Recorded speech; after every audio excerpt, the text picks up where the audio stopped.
Just about a dozen years ago at his father's funeral, a friend read a letter written to him by his dad. It contained insight and advice about life.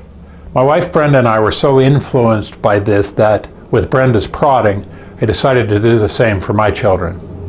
I share the letter with you in the hopes that you might find at least some part of it useful. Dear John and Liz, in this letter I would like to share a few things I've learned over the years. Some of them come to me through painful experiences, some from wise men and women, and some by trial and error. Whether you will agree with all or part, I do not know, but I believe that this advice will help you lead a more rewarding and joyous life, which is my wish for you both. Treat others right. It has been my experience that service to others brings the greatest rewards. Our friend Chip Bell taught me that Samaritan service is a gift to others that seeks no reward, and yet my experience is that it returns the greatest ones. Inexplicably, when you focus solely on helping others, good things seem to happen to you. Be honest. Tell the truth. Always. Period. You will become known as someone who can be trusted, and there may be no more important characteristic. Once you have lost someone's trust, it is very difficult, if not impossible, to fully regain. Surround yourself with people you trust, whether it's a boss, partner, spouse, or friend.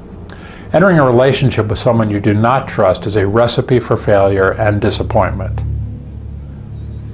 Express your feelings.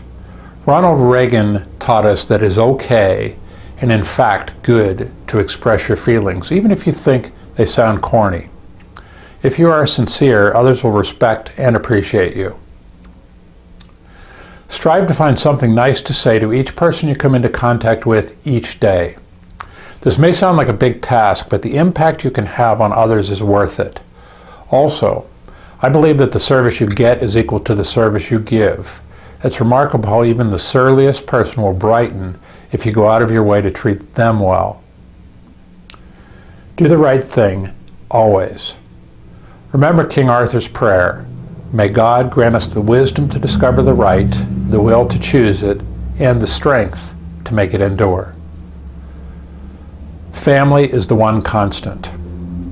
While people will enter and depart your life, family will always be there. Work hard to remember that family comes first. Other priorities will make that difficult at times, but if you're blessed with a life partner like your mother, they will help you keep your bearings. And speaking of priorities, consciously set your priorities and keep them in order.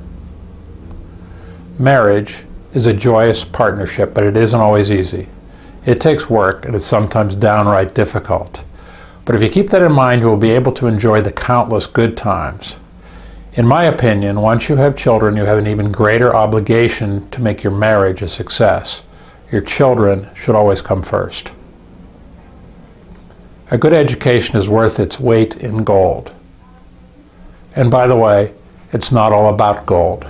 By most standards, I've achieved reasonable success, but my greatest rewards were a result of the seemingly small deeds I did.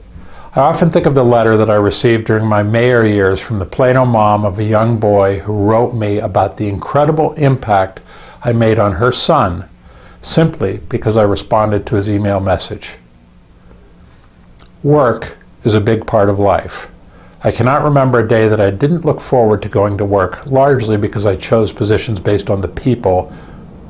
Not unlike your spouse, your boss is a partner and a big part of your life. Choose wisely, and for goodness sake, make sure your boss is someone you trust. Good friends are second only to family in bringing joy to your life. Surround yourself with fun, happy people. Be there for them. Hug and cherish them. And by the way, hug and hug often. When you speak of others, do so in only kind and complimentary terms. If you have constructive criticism, relate it directly to the person, not to others. I could go on, and I reserve the right to do so later, but these are perhaps the most important tenets, at least as I see it. You both have made your mother and I incredibly proud. We love you very much. We could not be more blessed. Let me leave you with one of my favorite quotes. It's number 59 from Life's Little Instruction book. Live so that when your children think of fairness, caring, and integrity, they think of you. Love, Dad. I'm John Longstreet with another edition of the Longstreet Beat. Thanks for tuning in, and I'll see you again next time.